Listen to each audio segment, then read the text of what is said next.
Teach Us Your Name by Huda Essa, illustrated by Deanna Kajuri.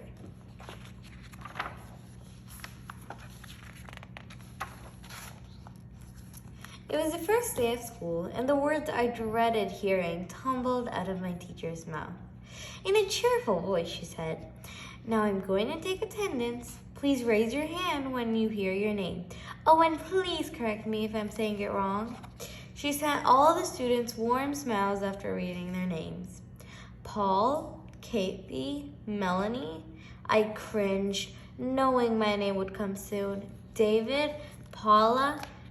Then it happened. I saw her smile fade, her eyes squint, and her lips pursed together like she was trying to figure out a tricky puzzle.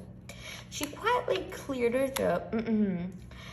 Well, let me see if I can get this one. Is it Carmelizine? Am I saying it right? Her voice swelled with hope. I bashfully nodded my head. Okay, good. She smiled with relief and content. I was too embarrassed to look up again and afraid I'd see others laughing at me. My teachers continued with attendance, but the only voice I could hear was the one in my head. My name is pronounced Carmelea Yasina Dean. I hate my name. Why do I have to have such an ugly, terrible, weird, and ridiculously long name? As soon as we got home, my brother quickly started speaking. Mama, Carmelea Yasina Dean says she hates her name. She even said that she's mad at you and Baba for naming her something so ugly. I can't believe you, I shouted at him, jumping up as he snickered and ran away. Is that true? Mom sounded disappointed. Through clenched teeth, I answered, yes. Why couldn't you have given me an easy name, like the ones that the other kids have at school? Oh, what names are those? She asked calmly. I stomped my foot like Patricia or Jennifer or something. She looked confused. Those names are easy for you to say, but for other people, they may be hard to say. The same is true of your name. No one had ever actually told me that my name was ugly, terrible, and weird, but then they didn't have to. I already knew it was. When we learned about history in school, no famous person shared my name. I would often find my friends' names in books, but my name never appeared. The characters in my favorite TV shows and movies, they never had my name either. Trying to squeeze my name into spaces made for normal names was becoming a pain. I never found a bracelet, mug, or even a flimsy keychain with my name on it.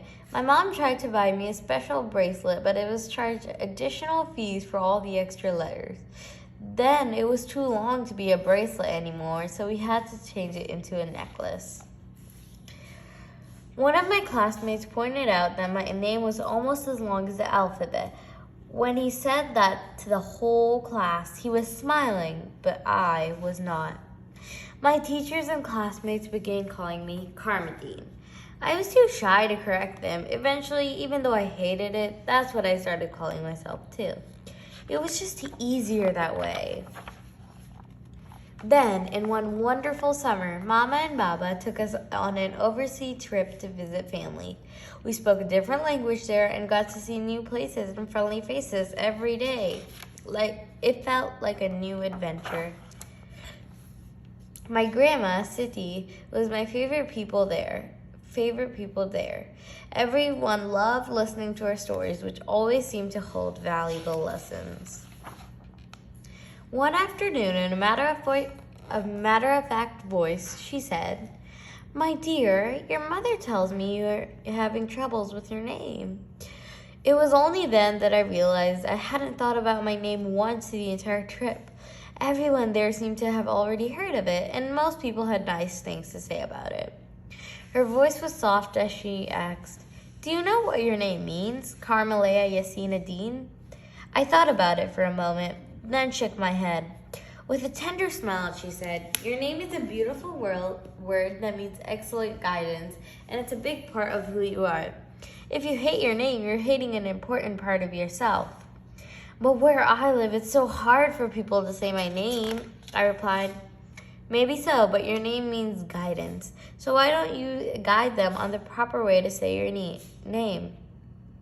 She leaned in and gave me a big kiss on the cheek. I thought a lot about what Sadie had said on her long flight returning home. I brainstormed a plan for how I could correctly guide others to say my name. Use guidance to teach my name. 1. Politely correct them when they say it wrong. 2. Teach them how to say it the way I want it to be said. 3. Break it into pieces. 4. Use examples they may know. Yasin is like yes and seen. 5. Kind reminders. I stuck to my plan and kindly corrected anyone who mispronounced my name, teaching them how to pronounce it the way I wanted it to be said. I started to think that maybe I was really good at this kind of stuff, which made me want to do it even more. And that is exactly what I did. I became a teacher, and every year on the first day of school, I asked my students to teach me their name. Guiding people to take pride in who they are is so important to me that I even wrote a book about it. You're reading it now. And my lovely, meaningful, unique name is finally in a book that I want to read. So now it's your turn. How will you teach the world your wonderful, amazing, terrific name?